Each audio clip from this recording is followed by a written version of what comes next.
Hello everyone, কাঁচা লঙ্কার official YouTube চ্যানেলে সবাইকে জানাচ্ছি একটা ওয়ার্ম ওয়েলকাম। এতদিনে কিন্তু আমি আপনাদের সাথে চিকেনের নানা ধরনের রেসিপি শেয়ার করেছি, তবে আজকে একটা অন্য রকম এবং অসাধারণ স্বাদের খুবই সিম্পল একটা চিকেনের রেসিপি আপনাদের সাথে শেয়ার করব।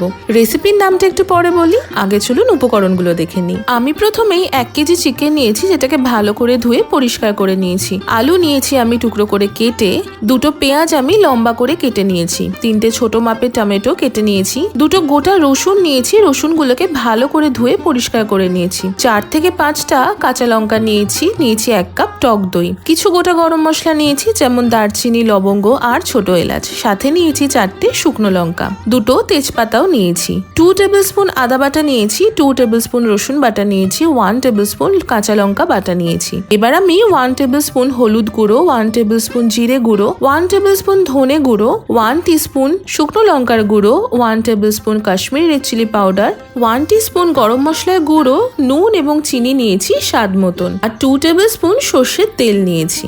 রান্নাটা শুরু করার আগে আমি প্রথমেই একটা বড় মাপের মাটির পাত্র বা মাটির কড়াই নিয়েছি, তাতে চিকেনের উপর প্রথমেই আমি হলুদ গুঁড়ো, লাল লঙ্কার গুঁড়ো, কাশ্মীরি রেড চিলি পাউডার, স্বাদ মতো নুন আর স্বাদ মতো চিনি, ধনে গুঁড়ো, জিরে গুঁড়ো, গরম মশলার গুঁড়ো, তেজপাতা, গোটা গরম মশলা, শুকনো লঙ্কা, পেঁয়াজ কুচি, কাঁচা লঙ্কা, টমেটো কুচি, গোটা রসুন, আদা বাটা, রসুন বাটা, কাঁচা লঙ্কা বাটা, টক দই দিয়ে সব কিছু প্রথমে খুব ভালো করে ম্যারিনেট করে নেব। সমস্ত মশলা এবং টক দইয়ের সাথে চিকেন যেন খুব ভালো করে ম্যারিনেট হয় সেটা কিন্তু অবশ্যই খেয়াল রাখবেন। আপনাদেরকে এবার এই রেসিপিটার একটা নাম বলি। এই রেসিপিটার কিন্তু অ্যাজ সাচ কোনো নাম নেই, এটা সম্পূর্ণ আমার নিজস্ব একটা রেসিপি। আমি এই রেসিপিটা পুরোটাই মাটির কড়াইতে করব এবং দমে বসিয়ে করব। যে কোনো অনলাইন সাইটে বা মাটির বাসন যেখানে বিক্রি হয় সেখানে কিন্তু এরকম মাটির বাসন আপনারা অনায়াসে পেয়ে যাবেন, যেটা আপনারা রান্না করতে পারবেন। আমি এই রেসিপিটার নাম দিয়েছি মাটির পাত্রে বা মাটির কড়াইতে চিকেনের পাতলা ঝোল। এবার আমি কেটে রাখা আলুগুলো দিয়ে দিলাম। আলু দিয়ে আমি আবারও আলুর সাথে চিকেনটা ভালো করে ম্যারিনেট করে নেব। মাটির কড়াইতে চিকেন রান্না করলে বা মাটন রান্না করলে একটা অদ্ভুত সুন্দর কিন্তু ফ্লেভার আসে।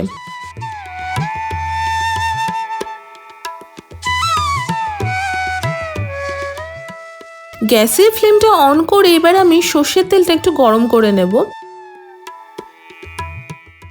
সর্ষের তেলটা একটু গরম হয়ে আসলেই গ্যাসের ফ্লেমটা অফ করে গরম তেলটা আমি চিকেনের উপর ঢেলে দিলাম। এই গরম তেল দিয়ে চিকেনটা ম্যারিনেট করলে কিন্তু একটা ভীষণ সুন্দর সর্ষের তেলে ফ্লেভার আসে, আর অবশ্যই রান্নাটা কিন্তু সর্ষের তেলেই করবেন। এবার তেলটা ভালো করে আমি চিকেনের সাথে মিশিয়ে নিলাম। তেলটা ভালো করে চিকেনের সাথে মিশিয়ে নেওয়ার পর আমি এবার চিকেনে 1/2 লিটার মতো গরম জল ঢেলে দিলাম। আমি যেহেতু 1 কেজি চিকেন নিয়েছি তাই জন্য আমি 1/2 লিটার জল ব্যবহার করলাম, আর যেহেতু আমি টক দই দিয়ে ম্যারিনেট করেছি তাই চিকেন থেকে কিন্তু অলরেডি বা টক দই থেকে কিন্তু অলরেডি অনেকটা জল বেরোবে। আপনারা কিন্তু চিকেনের পরিমাণ অনুযায়ী জলের ব্যবহারটা করবেন। এবার আমি দিয়ে দিলাম উপর থেকে ধনেপাতা কুচি। ধনেপাতা কুচিটা দেওয়ার পর আমি পাত্রটা চাপা দিয়ে দেব।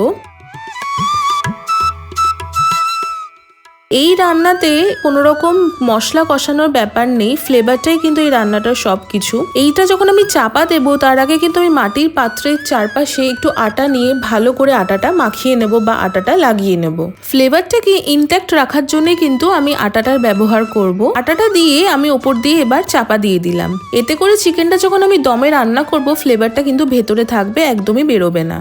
এবার গ্যাসের ফ্লেমটা অন করে চিকেনটা আমি দমে বসিয়ে দিলাম। হাই ফ্লেমে 10 মিনিট রেখে 10 মিনিট পর ফ্লেমটাকে লো করে 40 মিনিটস মতো আমি এটাকে টোটাল রান্না করে নেব। তাহলে টোটাল আমি 50 মিনিটস মতো রান্না করছি 1 কেজি চিকেনের জন্য। 50 মিনিট মতো হয়ে গেছে। এবার আমি গ্যাসের ফ্লেমটা অফ করে দিলাম।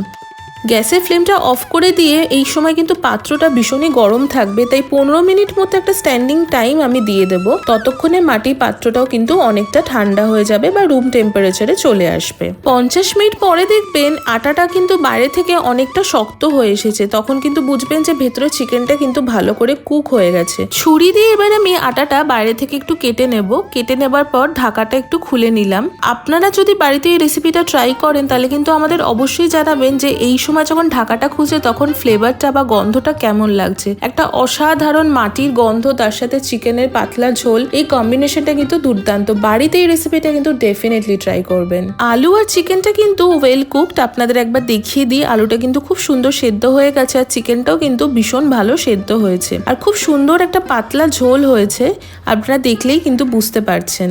আমি সার্ভ করছি গরম গরম মাটির পাত্রে বা মাটির কড়াইতে চিকেনের পাতলা ঝোল। আপনাদের আজকের এই রেসিপিটা কেমন লাগলো সেটা কিন্তু কমেন্ট সেকশনে অবশ্যই জানাবেন। সাদা ভাত বা রুটির সাথে কিন্তু অসাধারণ লাগে চিকেনের এই রেসিপিটা। যারা বিশেষ রান্না করতে ভালোবাসেন না বা যারা নানা রকমের রান্না ট্রাই করতে ভালোবাসেন, তাদের সকলের জন্য কিন্তু আজকের এই রেসিপিটা কিন্তু বাড়িতে ট্রাই করে আমাদের জানাবেন কেমন লাগলো। আর রেসিপিটা যদি বাড়িতে ট্রাই করেন তাহলে আমাদের সাথে কিন্তু ফটো শেয়ার করতে একদম ভুলবেন না। ডেসক্রিপশন বক্সে কিন্তু আমাদের সোশ্যাল মিডিয়ার সমস্ত লিংক দেওয়া থাকে, প্লিজ ফলো করবেন। আশা করি আপনাদের আজকের এই সিম্পল রেসিপিটা খুব ভালো লেগেছে। যদি ভালো লেগে থাকে তাহলে অবশ্যই আমাদের ভিডিওটা লাইক করবেন, আমাদের চ্যানেলটা সাবস্ক্রাইব করবেন আর এই ভিডিওটা সকলের সাথে শেয়ার করবেন। দেখা হচ্ছে পরবর্তী আরো একটা দারুণ রেসিপির সাথে। ততক্ষণের জন্য ভালো থাকবেন, সুস্থ থাকবেন আর কাঁচা লঙ্কাকে এইভাবেই সাপোর্ট করতে থাকবেন। See you soon and happy cooking.